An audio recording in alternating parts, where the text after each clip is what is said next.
എൻ്റെ പേര് സതീഷ്. ഇതാണ് എൻ്റെ ഭാര്യ സത്യമായിട്ടും. പിന്നെ ഇത് മൂത്ത മകൻ കാശി. ഇതെൻ്റെ പൊന്നുമോൾ അമ്മണെന്ന് വിളിക്കും. പിന്നെ പേര് കാശ്വി. 5-6 വർഷമായിട്ട് ഇങ്ങനെ വീട് കെട്ടണം എന്നുള്ള ഇങ്ങനെ തോന്നുന്നത്. അങ്ങനെ ഓരോ പ്രാവശ്യം നമ്മൾ ഫാമിലി ആയിട്ട് തന്നെ പുറത്താണ്. ഓരോ പ്രാവശ്യം ഇങ്ങനെ വരുന്ന സമയത്ത് പല പല വീടുകൾ നോക്കും. അങ്ങനെ ഒരു ഫ്രണ്ടിൻ്റെ ഒരു വീട് കണ്ടിട്ട് അത് നോക്കി അതിൻ്റെ പ്ലാൻ ഇഷ്ടപ്പെട്ടു. അതിൽ കുറേ മാറ്റങ്ങൾ 5 വരുത്തി അങ്ങനെ ഉണ്ടാക്കേണ്ട ഇതിൻ്റെ സ്ട്രക്ചർ. അത് കഴിഞ്ഞതിന് ശേഷമാണ് ഈ ടക്ക എന്ന് പറഞ്ഞ കമ്പനിയായിട്ട്, അത് നമ്മുടെ എൻ്റെ ഒരു ഫ്രണ്ടുണ്ട് ശരത്ത് എന്ന് പറഞ്ഞിട്ട്, അവൻ മുഖാന്തരം ഈ ടക്ക എന്ന് പറഞ്ഞ കമ്പനിയായിട്ട് ബന്ധപ്പെട്ടു.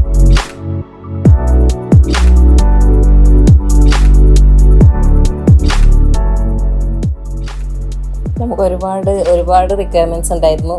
കിച്ചണിനെ കുറിച്ചൊരു കൺസെപ്റ്റ് ഉണ്ടായിരുന്നു. ഓരോ ഏരിയയും നമുക്ക് എങ്ങനെ വേണമെന്നുള്ളത് കൃത്യമായിട്ടുള്ളൊരു പ്ലാൻ ഉണ്ടായിരുന്നു നമുക്ക്. അപ്പോൾ നമ്മുടെ റിക്വയർമെൻറ്റ്സ് എന്തൊക്കെയാണോ പറഞ്ഞിട്ടുള്ളത് അതൊക്കെ മീറ്റ് ചെയ്ത് തന്നിട്ടുണ്ട്. നമ്മൾ വിചാരിച്ചതിനേക്കാളും നല്ല രീതിയിൽ അത് ചെയ്തു തന്നിട്ടുണ്ട്. നമ്മുടെ ഹൗസ് വാമിങ്ങിന് വന്ന ആൾക്കാരൊക്കെ ഇൻറ്റീരിയറിനെ കുറിച്ച് നല്ല അഭിപ്രായമായിരുന്നു പറഞ്ഞത്. നമ്മൾ ഓരോ കോർണറും നമ്മളിങ്ങനെ സ്വപ്നം കണ്ട് ഉണ്ടാക്കിയ വീടാണ്. നമ്മൾ മനസ്സിൽ കണ്ടത് എന്താണോ അതങ്ങനെ തന്നെ നമുക്ക് കിട്ടിയിട്ടുണ്ട്.